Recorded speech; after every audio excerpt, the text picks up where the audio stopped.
memiloti drone dan footage-nya seperti apa? Seperti ini.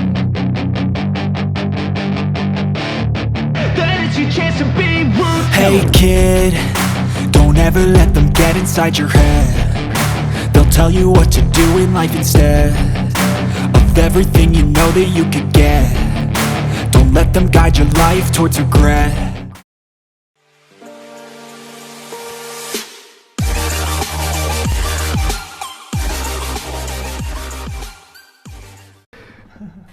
Lihat betul, bener-bener keren, serius. Sama kok.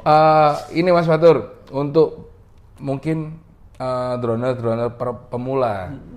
Oh, sebelum itu, ini untuk nerbangin drone itu kan kita nggak boleh sembarangan nerbangin ya kan. Betul. Nah, syarat untuk nerbangin drone itu apa aja sih?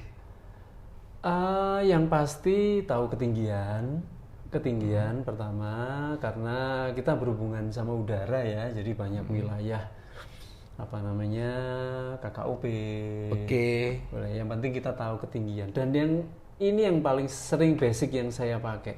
Ini saya pakai PropGuard, jadi aman banget. Jadi pertama kita nggak ada transmisi ya, tergantung pilot. Jangan sampai nabrak atau apa, tapi kita nggak tahu kalau tiba-tiba baterai itu ternyata agak lemah atau kondisinya kita harus turun di situ.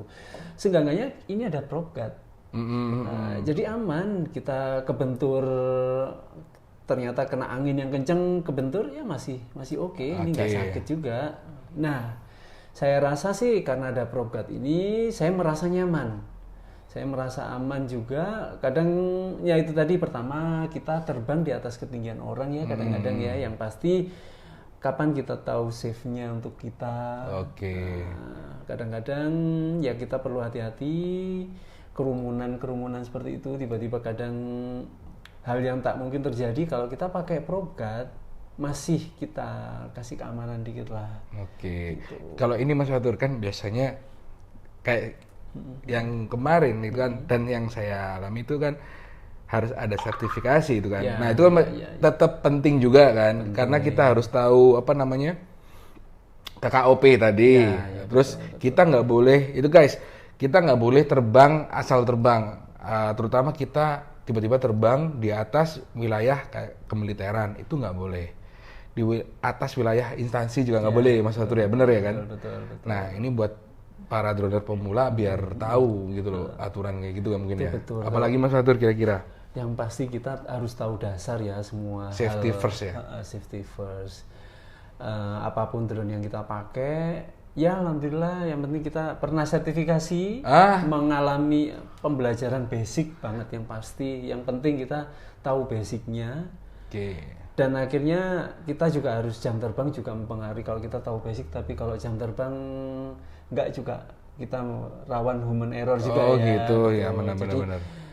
Rasanya saya masih yakin seberapa ketinggian itu nggak mungkin juga, ini tinggi banget nggak mungkin pertama. Terus habis itu kerumunan orang, kapan kita makainya, yang ada lagi yang kecil sebenarnya, cuma saya tadi pas nggak bawa. Lebih kecil lagi. Ada yang kecil lagi? Ada yang kecil lagi. Saya bawa 2, ini yang kecil ada lagi.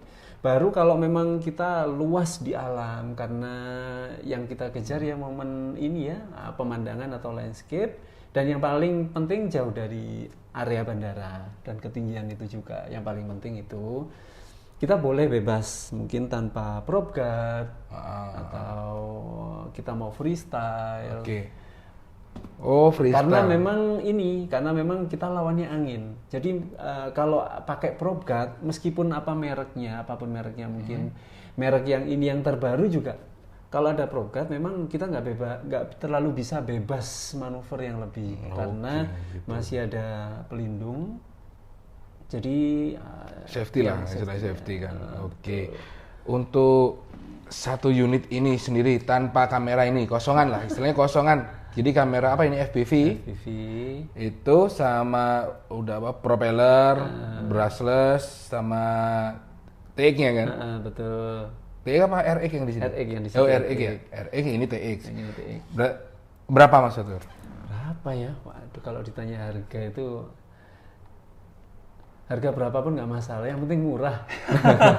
Nggak, biasanya buat para drone pemula ini kan saya harus nyiapin budget berapa kayak gitu. Ya mungkin 2 jutaan gitu masih untuk okay satu lah. ini. Betul, yang pasti ada baterai juga. Oh, kan sudah termasuk include baterai.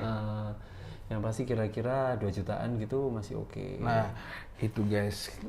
Kenapa jasa sewa drone itu mahal? Nah, kalian bayangin aja. Satu baterai ini aja di atas 100. Terus barangnya ini, drone yang sekecil ini di atas 1 juta. Nah, biasanya kan ada tuh yang istilahnya pernah curhat gitu kan. Banyak yang teman-teman curhat gitu. Droneku disewa segini, drone aku dapat jasa drone dikasih dimintain harga segini. Ya, kalau bisa yang menyewa itu harus tahu barangnya harganya berapa. Kadang drone segini ada yang bilang, "Alah Mas, gawe video ngono ae lho. Wis 200 ae, 300 ae kayak gitu, 300 aja kayak gitu." Bayangin aja. Dari 2 juta ke 300, guys. Hasilnya gimana? Kalau ada tabrak atau error kayak gitu, nah kita juga yang rugi kan. Betul. Gitu. Paling nggak harus sama-sama ngerti lah kayak gitu. Dengan seperti ini akhirnya kita mensosialisasikan ya. Nah, kita create itu juga masih harus dihargain ya. Nah, itu juga skill itu. Nah, nggak semua orang bisa terbang. Banyak orang punya drone, tapi kadang yang banyak saya terima laporan juga, banyak yang cerita-cerita juga, bukan laporan ke saya juga, enggak, aku sopo. Banyak punya drone, terbang, nah cuma lihat di monitor HP, nggak tahu drone-nya itu lewat mana, nyangkut. Terus kedua, tiba-tiba cut off, dan dia nggak ngerti apa itu cut off. Nah, cut off itu karena penyimpanan baterai ini yang salah.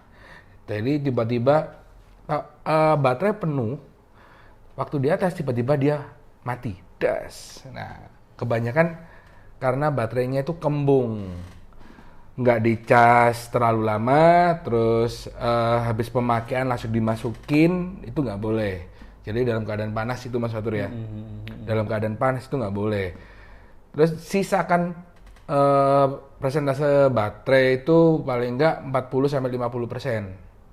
Jangan dibiarin kosong atau full, nggak dipakai. Paling nggak panasin lah kayak motor kalian, kendaraan kalian kayak gitu guys.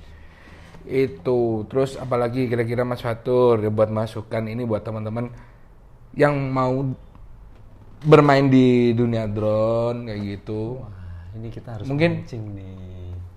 Ini pengalaman Mas Fatur, drone-nya hilang berapa kali Mas? Saya itu kemarin tuh hijrah dari aerial ke FPV, tapi saya masih tetap pakai aerial juga karena fungsinya memang beda. Fungsinya kita sering untuk dokumentasi orang, dokumentasi catering personal atau grup. Nah, seperti itu masih penting. Jadi kita nggak bisa membeda-bedakan mana FPV. Yang penting orang taunya gambarnya semua bagus lah, ya kan? Oke. Nggak harus sih kita harus membedakan. Oh, ini anak FPV, ini anak aerial. Kita sama-sama pilot drone. Nah, semua pilot drone bersaudara, guys. Itu sama-sama istilahnya. Nggak ada kepercayaan ya. Itu sesama komunitas. Nah, itu paling nggak kita ngumpul sharing. Ayo cari ilmu bareng, betul, kayak gitu, ngembangin bareng kan. Nah, betul. Orang itu taunya gambarnya bagus, ya kan? Ya itu teknis kita, mau pakai FPV, mau pakai aerial. Jadi kita nggak usah beda-bedain lah ya. Semua sama. Oke, yang penting gambarnya disukain customer, kita dapat apresiasi dari situ. Nah, ini satu lagi yang penting.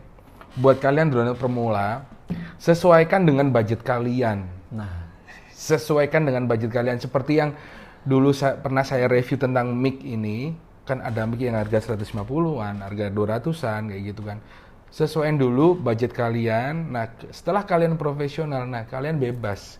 Setelah kalian mendapatkan penghasilan dari barang tersebut atau hobi tersebut, nah kalian bebas untuk mengupdate gitu kan. Betul. Nah, seperti Mas Fatur ini dulu mungkin drone-nya ya drone yang berapa dulu ya? Spark atau gimana? Iya, Spark ada. Spark itu mulai harga dari awal dulu 6 jutaan kan? 6 jutaan. 6 jutaan. Terus yang saya tahu, nah dari 6 jutaan itu berkembang dari Phantom 4, terus yang saya tahu Anavi, Pirate Anavi, nah tak sebutin aja. Mavic. Terus yang sempat saya ngiler itu Mas Fatur punya ini, drone ini yang gede ini, merek terkenal, harganya seharga motor guys. Pusing Eke. Nggak bawa saya, nggak bawa. Ya, nggak bawa. Aduh, kebetulan nggak bawa. Ih. Lanjut di part berikutnya. Nah, untuk part berikutnya atau video selanjutnya mungkin akan langsung saya berikan waktu Mas Fatur lagi mengkontrol ya atau memiloti drone dan footage-nya seperti apa, seperti ini.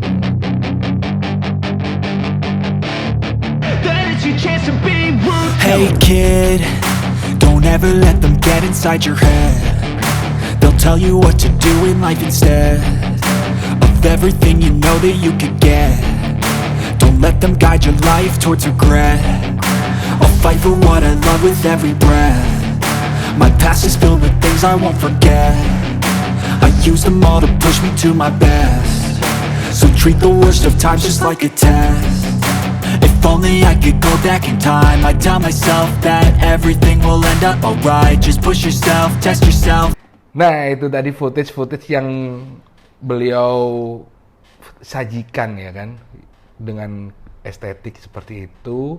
Dan apa ya, nggak harus yang bilang racing tuh mumet atau gimana gitu.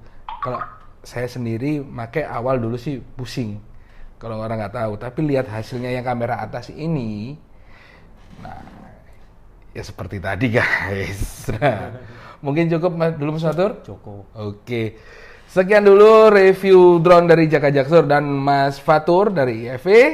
Oke, assalamualaikum warahmatullahi wabarakatuh.